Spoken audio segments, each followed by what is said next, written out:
泰国玩朋友，很久没坐飞机，我可以跟大家分享一下坐飞机注意的事情，很多东西都忘记了，甚至我连保险箱的密码我都忘了。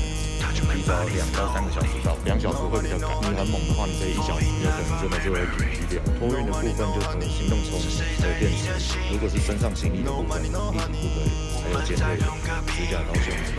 最后就是他妈的，我也不知道为什么现在那么多人在这边咳嗽，干一堆在咳嗽，可以老师啊，咳嗽就不要出国好吗？干笑屁啊，几个。